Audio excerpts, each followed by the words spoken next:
اے او علی ہے جنہیں رسول اللہ نے سخاوت کر دیا وکھیا سی، جس علی نے وکھیا کہ 10,000 بکریاں میرے نبی نے کسے عطا کی تھیاں، حضور علیہ السلام نے بکریاں لے کے جا رہے تھے،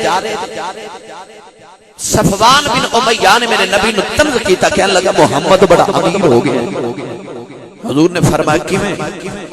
کہنے لگا 10,000 بکریاں راہ جاندے مل گئیاں نے۔ سرکار دو عالم نے مسکرا کے فرمایا چلیا تو محمد دی امیری اجے ویکھی کالی ہے۔ فرمایا میری امیری یہ نہیں کہ منوں 10,000 بکریاں ملیاں نے، فرمایا محمد دی امیری اے وے کہ جا میں ساریاں تینوں دے دتیاں نے۔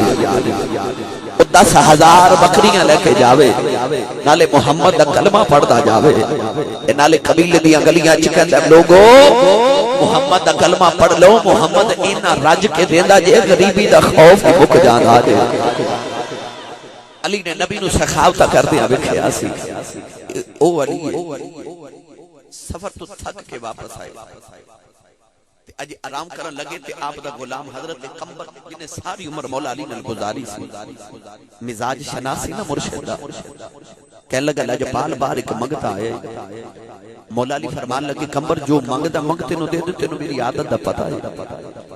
تے قمبر از کی تی لجپال منگتا پیر کو روٹی مانگدا ہے، فرمایا روٹی دے دے، تے قمبر کہنے لگا حضور روٹی تے روٹیاں والے تباہ کے چے، تے مولا علی نے بڑی بے نیازی نے فرما دے چل جاؤ سارا تباہ کی دے دے۔ تو غلام قمبر کہنے لگا لجپال تباہ تے دے دے ماں، مگر حضور تباہ جے اونٹ دے کچاوے تے وے، تے مولا علی فرما دے چل جاؤ نو کچاوا وی دے دے۔ تو غلام کہنے لگا حضور مادر چاہنا جے میں کچاوا اونٹ تو نہیں اتاریا، کچاوا جے اونٹ تے وے، تے مولا علی فرما دے چلو نو اونٹ ہی دے دے۔ او روٹی لین آئے، فرمایا اونٹ ہی دے دے۔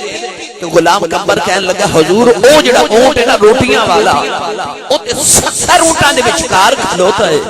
مولا علی مسکرا کے فرماتے نے جاؤ میں 70 اونٹاں دی قطار ہی دے دے۔ راوی لکھدا ہے کہ پہلے اونٹ دی مہار قمبر نے پکڑی سی، مہار سٹ کے اوتھے جا کے کھلو گیا، تے مولا علی فرماتے نے تینوں کی ہوئے؟ ہاتھ جوڑ کے کہنے لگا لجپالا تیری سخاوت ویکھ کے ڈر گیا کہ تیرے مینوں بھی نال ہی نہ دے دے، تیری سخاوت تو صدقے جاواں۔